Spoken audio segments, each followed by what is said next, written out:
सभी सम्मानित family member को नमो बुद्धाय। पूजनीय भगवान महात्मा बुद्ध को नमन करते हुए उनके सम्मान में कमेंट सेक्शन में लिख दीजिए मित्रों नमो बुद्धाय। चलिए जानते हैं उनके कुछ अनमोल विचारों को और उसके बाद जानते हैं स्वास्थ्य से संबंधित कुछ महत्वपूर्ण जानकारी। दोस्तों, आज जो भगवान महात्मा बुद्ध का उपदेश है, मन को खाली करने का महत्व, और चलिए जानते हैं स्वास्थ्य से संबंधित वो 4 चीज़ें कौन सी हैं, उसमें क्या क्या पाया जाता है, उसके क्या क्या फ़ायदे हैं, कितनी मात्रा में कब हमें इसे प्रयोग करना है। उसके पहले मित्रों ये बात जान लीजिए, हमारा शरीर किससे बना है। हमारा शरीर मल्टीविटामिन, प्रोटीन्स, विटामिन्स, इन्हीं सारे पोषक तत्वों से बना है।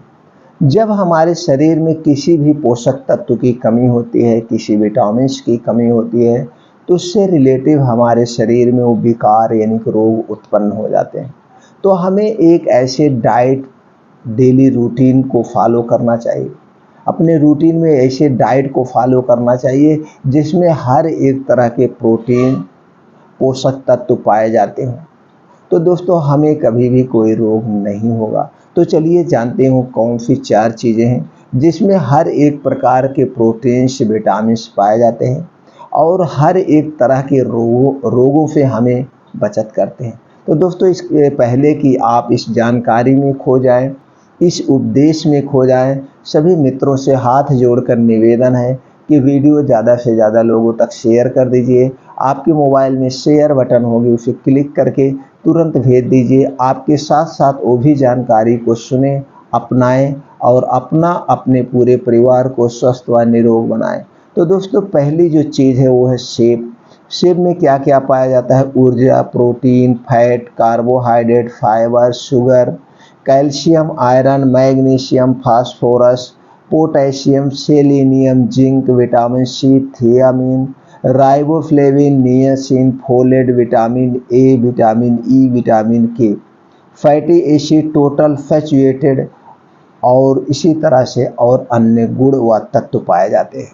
अब इसके फायदे की हम बात करें दोस्तों, वजन को कम करने में सहायक, कैंसर रोग से बचाने में सहायक, डायबिटीज़ के खतरे से बचाए, गाल ब्लेडर की समस्या से बचाए, रोग प्रतिरोधक क्षमता को बढ़ाता है, दांतों की बीमारी से बचाए, कोलेस्ट्रॉल की समस्या से बचाए, अल्जाइमर जैसे रोग से बचाए, आंतों को स्वस्थ व निरोग रखे, लीवर को स्वस्थ रखने में मदद करे, पाचन शक्ति को बेहतर बनाए, रक्त संचार को बेहतर बनाए, हड्डियों को मजबूत बनाए, आँखों की रोशनी बढ़ाए, आँखों के नीचे बने काले घेरे को खत्म करता है, घाव को भरने में मदद करता है, कब्ज की समस्या दूर करे, दिल को स्वस्थ व निरोग रखे, सूजन को कम करने में सहायक, इम्यूनिटी सिस्टम को मजबूत बनाए। अगली चीज़ जो है दोस्तों वो है दही। दही में क्या क्या पाया जाता है? Protein, calcium, riboflavin, vitamin B6, vitamin B12, potassium, magnesium, lactobacillus bacteria, ऊर्जा, विटामिन सी, कार्बोहाइड्रेट, आयरन, वसा, खनिज व अन्य तत्व पाए जाते हैं। अब अगर हम इसके फ़ायदे की बात करें तो दोस्तों, इसके खाने से हमारा पेट भरा भरा अनुभव होता है। प्रोटीन का खजाना है, ऊर्जा का प्रमुख स्रोत है, रोग प्रतिरोधक शक्ति बढ़ाता है, मधुमेह को नियंत्रण में रखता है, पाचन क्रिया को दुरुस्त रखे, दिल की बीमारी की संभावना को कम करता है, विटामिन का प्रमुख स्रोत है, आंतों को स्वस्थ रखता है, चेहरा व त्वचा दमकती है, बालों को मुलायम व रेशमी बनाए, मानसिक कोशिकाओं को स्वस्थ रखे, वजन को नियंत्रित रखता है, हड्डियों की बीमारी से बचाए, हृदय को स्वस्थ रखे, पेट ठंडक लाए, यूटीआई की समस्या से निजात दिलाता है। अगला जो चीज़ है दोस्तों वह है गुड़। ये जो गांव का गुड़ देसी होता है, इसमें क्या क्या पाया जाता है? फास्फोरस, पोटेशियम, जस्ता, magnesium, sucrose, glucose, iron, vitamin A, vitamin B, vitamin C, carbohydrate, zinc, folic acid, calcium, vitamin B complex व अन्य तत्व पाए जाते हैं। अब अगर हम इसकी फायदे की बात करें दोस्तों, खून की कमी को पूरा करता है, यानी कि आयरन की मात्रा बहुत अधिक होती है, सर्दी जुखाम से बचाए, पाचन क्रिया को मजबूत बनाए, वजन घटाने में सहायक, इम्यूनिटी बढ़ाता है, कब्ज को दूर करे, पीरियड का दर्द कम करे, लीवर को साफ रखे, जोड़ों के दर्द से बचाता है। अब अगली चीज़ जो है दोस्तों दूध है। दूध में क्या क्या पाया जाता है? ये प्रोटीन का खजाना है। Calcium, riboflavin, vitamin A, vitamin B, vitamin D, vitamin E, vitamin K, phosphorus, magnesium, iodine, खनिज, वसा, ऊर्जा, विटामिन B12, कैलोरी व अन्य तत्व पाए जाते हैं। अब अगर हम इसके फायदे की बात करें तो दोस्तों अच्छी नींद लाने में सहायक, वजन को नियंत्रित रखने में सहायक, त्वचा को सेहतमंद बनाता है, दांतों व हड्डियों को मजबूत बनाए, हृदय को स्वस्थ रखने में सहायक, डायबिटीज के खतरे से बचाए, पेट की समस्याओं से बचाए, ब्लड प्रेशर को नियंत्रित रखता है, स्ट्रेस व डिप्रेशन को कम करें, बालों को स्वस्थ रखने में सहायक। अब दोस्तों अगली जो चीज़ है वो है हल्दी। हल्दी में क्या क्या पाया जाता है? Curcumin, calorie, protein, fat, carbohydrate, fibre, sugar, calcium, iron, magnesium, phosphorus, sodium, zinc, potassium, manganese, selenium, vitamin C, thiamine, riboflavin, niacin, vitamin B6, folate, vitamin E, vitamin K, anti inflammatory, antibiotics, antibacterial जैसे गुण पाए जाते हैं। अब अगर हम इसके फायदे की बात करें दोस्तों, इम्यूनिटी सिस्टम मजबूत बनाता है, खूनों को साफ करने में सहायक, मधुमेह की समस्या को नियंत्रित करे, कैंसर रोग से लड़ने में सहायक, वजन को घटाने में सहायक, जोड़ों के दर्द से राहत दिलाता है, पाचन क्रिया की समस्याओं से दूर करे, जो भी पाचन क्रिया से तमाम समस्याएं, इससे हमें बचाता है, लीवर को स्वस्थ रखने में सहायक, तंत्र की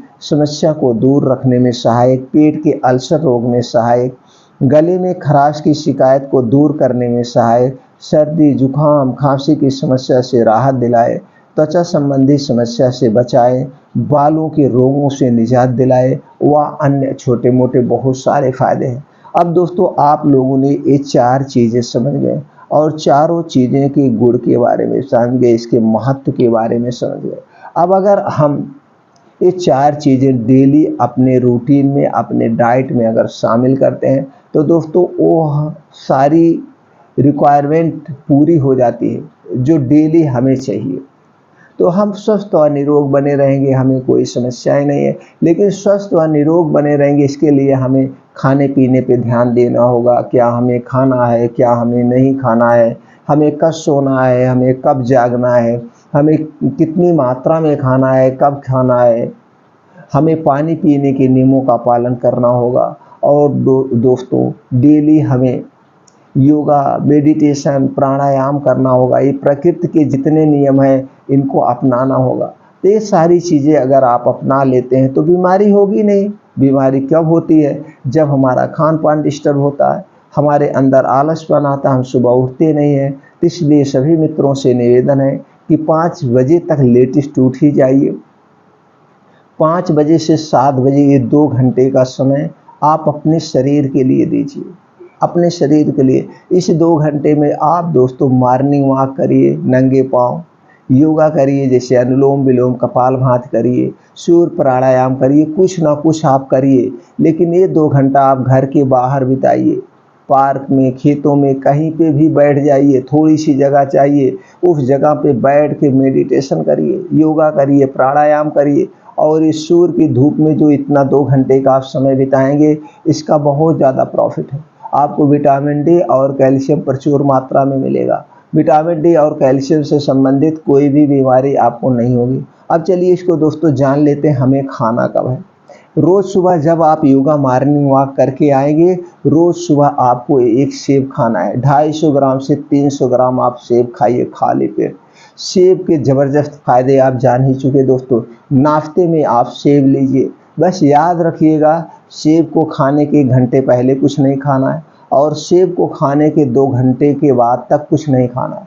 जैसे आपने सेब खाया, ना तो एक घूंट पानी पीना है, ना तो दूध पीना है, ना तो चाय पीना है। कुछ लोग पूछते हैं मित्र भाई कि क्या हम नाश्ता करने के बाद दूध चाय पी सकते हैं? नहीं दोस्तों, ये जब सेब खा रहे हैं, ना तो दूध पी सकते हैं, ना तो चाय पी सकते हैं, ना तो पानी पी सकते हैं, कुछ भी नहीं ले सकते हैं। तभी आपको पूर्ण रूप से इसका प्रॉफिट मिलेगा। ये हो गया आपका सुबह। दोपहर में दोस्तों आपको दही लेना है 200 ग्राम। 200 ग्राम दही लीजिए और इसी में देसी गुड़ मिला के खाइए खाना खाने के आधे घंटे के बाद। तो आपका खाना भी ठीक से डाइजेस्ट हो जाएगा, आपका वात पित्त कफ तीनों दोष बैलेंस में रहेगा, आपको पेट से संबंधित कोई भी समस्या नहीं होगी, क्योंकि इस दही में लैक्टोबैसिलस बैक्टीरिया पाया जाता है जो कि हमारे लीवर को स्ट्रांग और मजबूत बनाता है, खाना पचाने में सहायता करता है। तो दही जरूर खाइए, लेकिन मित्रों ये दही पैकेट वाली नहीं खाना है। ये दही खुद घर पे जमाइए, मिट्टी के बर्तन में जमाइए। दही खट्टी होती है, अगर मिट्टी या कांच के अलावा किसी और चीज़ में इसको खाएंगे तो उसके जो भी तत्व है अपनी तरफ खींच लेगा और वो सारी चीज़ें आपके अंदर नुकसान करेगी, आपकी बॉडी को नुकसान करेगी। तो जब भी दही को खाना मिट्टी के बर्तन या कांच के बर्तन में ही खाना। तो दोस्तों दूध लेना, दूध को घर पर ही दही जमाइए, प्रॉपर अपने घर पे अच्छे ढंग से जमाइए, लेकिन पैकेट वाला दूध का मत जमाइएगा। किसी के दूधिया के यहाँ लीजिए, अगर आपके घर दूध है तो सर्वोत्तम है। तो दही जमा के दही और गुड़ दोपहर में खाने के बाद जरूर लीजिए दोस्तों। कभी भी आपको पेट से संबंधित कोई बीमारी नहीं होगी और जितनी हमने बीमारियों के बारे में बताया उस सबसे आपको हेल्प करेगा। ये हो गया सुबह, ये हो गया दोपहर। अब बात करते हैं रात में। रात में दोस्तों आपको हल्दी और दूध, 250 ग्राम दूध लीजिए, 300 ग्राम दूध लीजिए और उसी में आधी चम्मच हल्दी पाउडर डाल दीजिए। हल्दी पाउडर के कितने शक्ति हैं, कितने फ़ायदे हैं, कितने गुण है दोस्तों आप लोगों को हम बता ही चुके हैं। लेकिन ये हल्दी पाउडर पैकेट वाला नहीं चाहिए। पैकेट में आर्टिफिशियल कलर मिला होता है जो आपके स्वास्थ्य के लिए हानिकारक है। ये पाउडर हल्दी साबुत लाइए और एक हल्दी आती है नागपुरी, ये सबसे बढ़िया हल्दी होती है, बहुत अच्छी हल्दी होती है, पतली पतली लंबे लंबे होती है। लाइए, या देसी हल्दी गांव में मिल जाए तो अति उत्तम है। उसी हल्दी का पाउडर आप बना के रख दीजिए कांच की शीशी में या बोतल में, बस उसी का आप प्रयोग करिए। तो हल्दी वही खाने में भी प्रयोग करिए। अब दूध अगर गाय का मिल जा रहा है मित्रों तो अति उत्तम है। गाय का, देसी गाय का, इस साहीवाल जर्सी का नहीं, देसी गाय का मिल जा रहा है तो अति उत्तम है। तो दोस्तों उसी दूध में आधी चम्मच हल्दी डाल के बढ़िया से पका दीजिए, पक जाएगी। पकने के बाद जब रात में आप सोने जाइए, खाना खाने के बाद जब आप सोने जाइए तो खाने के 1 घंटे के बाद यही दूध पीना है और इस दूध को पीने के 1 घंटे के बाद ही सोना है। यानी कि खाने के और सोने में 2 घंटे का डिफरेंट है। खाने के 1 घंटे के बाद पीना है, इसको पीने के 1 घंटे बाद सोना है। ये दूध आप पीते हैं दोस्तों, आपको कैंसर जैसी खतरनाक बीमारी से बचाएगा, क्योंकि हल्दी में करक्यूमिन टाइप का एक ऐसा तत्व पाया जाता है, ऐसा गुण पाया जाता है जो कैंसर के सेल को मारने में सक्षम है। बाकी ऐसी कोई दवा नहीं है जो कैंसर के सेल को मार सके। इसलिए सभी मित्रों से निवेदन करेंगे हल्दी वाला दूध जरूर पिए। तो दोस्तों ये 3 प्रक्रिया आप रोज करिए, आप बीमारियों से मुक्त रहेंगे और इस तीनों का कोई साइड इफेक्ट नहीं है। मात्रा हमने बता दिया, समय हमने बता दिया, अब प्रयोग करने और अपने डाइट में अपनाने की जिम्मेदारी आपकी है दोस्तों। अपनाएं, स्वस्थ और निरोग रहें और ज़्यादा से ज़्यादा मित्रों तक शेयर कर दें, वो भी अपनाएं। चलिए सुनते हैं भगवान महात्मा बुद्ध के उपदेश। गौतम बुद्ध ने अपने उपदेशों में मन को खाली करने के महत्व को बहुत जोर दिया था। उन्होंने सिखाया कि मन को खाली करने से हम अपने जीवन में समृद्धि, शांति और सुख को प्राप्त कर सकते हैं। यहाँ एक कहानी है जो गौतम बुद्ध द्वारा कही गई है। चलिए हम जानते हैं दोस्तों, और इसे जानते हैं एक कहानी के माध्यम से। एक बार गौतम बुद्ध एक गांव के पास एक झील के किनारे बैठे हुए थे। उनके साथ कुछ शिष्य भी थे जो उनके उपदेश सुन रहे थे। झील में पानी बहुत शांत था और उसकी सतह पर एक सुनहरे रंग का फूल खिल रहा था। गौतम बुद्ध ने शिष्यों से पूछा, क्या तुम देख रहे हो कि झील के पानी में फूल कितनी खुशहाली से खिल रहे हैं? एक शिष्य ने कहा, जी हाँ गुरुजी, फूल बहुत सुंदर दिख रहा है। दूसरा शिष्य भी इस बात से सहमत था और बोला, हाँ गुरुजी, फूल बकाई मन मोह लेता है। गौतम बुद्ध ने मुस्कुराते हुए कहा, आप दोनों शिष्यों की तरह दिलों में भी फूल की तरह हीरे के टुकड़े हैं। शिष्यों ने चकराते हुए पूछा, गुरुजी हमें समझ नहीं आया, हम तो फूल के टुकड़े नहीं हैं। गौतम बुद्ध ने बताया, जब तक तुम्हारा मन अपने विचारों, कामनाओं और अवसरों से भरा रहेगा तब तक वह फूल के टुकड़ों की तरह हीरे के टुकड़ों के समान होगा। अपने मन को खाली करने से ही तुम वास्तविक सुख, शांति और समृद्धि को प्राप्त कर सकते हो। शिष्यों ने गुरु के उपदेश को माना और वह समझ गए कि मन को खाली करना उतना ही महत्वपूर्ण है जितना कि शरीर को स्वस्थ रखना। वह अब अपने मन को समझने का प्रयास करने लगे और ध्यान और मेधा की अभ्यास करके अपने मन को खाली करने के लिए कामयाब हुए। इससे उन्हें आत्म अनुभूति, शांति और आनंद की प्राप्ति हुई। इस कहानी से हमें यह सीख मिलती है कि मन को खाली करना अत्यंत महत्वपूर्ण है। जब हम अपने मन को शुद्ध करते हैं तो हमें आत्म अनुभूति, समृद्धि और शांति का अनुभव होता है। इसीलिए हमें ध्यान, धारणा और धर्म के माध्यम से अपने मन को खाली करना चाहिए ताकि हम अपने जीवन को समृद्ध बना सकें। गौतम बुद्ध ने मन को खाली करने के लिए विभिन्न उपाय और उपदेश दिए थे। उनके शिष्यों में मन को शांत, स्थिर और निर्मल बनाने के लिए ध्यान और धारणा के महत्व पर जोर दिया गया था। यहाँ उनके उपदेशों में से कुछ मुख्य बिंदुओं को ही दोस्तों हम लोग चर्चा करते हैं। पहला जो है, ध्यान करें। मन को खाली करने लिए ध्यान एक महत्वपूर्ण साधना है। गौतम बुद्ध ने ध्यान को मन को एकाग्र करने का सबसे प्रभावी तरीका माना था। ध्यान के माध्यम से मन की चंचलता को रोककर उसे शांत और स्थिर करना संभव होता है। दूसरा है, धारणा करें। धारणा मन को एक विशिष्ट वस्तु, विचार या विविध पर एकाग्र करने का प्रक्रिया है। मन को खाली करने के लिए गौतम बुद्ध ने धारणा का महत्व बताया और विभिन्न धारणा विधियों को सिखाया है। तीसरा है, अविवेक को छोड़ें। मन को खाली करने के लिए अविवेक से बचना आवश्यक है। अविवेक से बुद्धि ने अर्थात अज्ञान और मिथ्या ज्ञान से बचने को कहा है। सत्य का अनुसरण करने से मन खुद ब खुद खाली हो जाता है। चौथा है, कर्म फल से अलग रहें। गौतम बुद्ध ने कहा था कि मन को खाली करने के लिए हमें कर्म फल से अलग रहना चाहिए। कर्म करने में हमें समर्पितता और निष्कामता से कार्य करना चाहिए जिससे कर्म फल की चिंता मन से हट जाए। पांचवा है, मानसिक शुद्धि। मन को खाली करने के लिए मानसिक शुद्धि का ध्यान रखना अत्यंत महत्वपूर्ण है। अनर्थकारी विचारों से मुक्त होने के लिए गौतम बुद्ध ने मन को पवित्र और शुद्ध बनाने के उपाय सिखाए।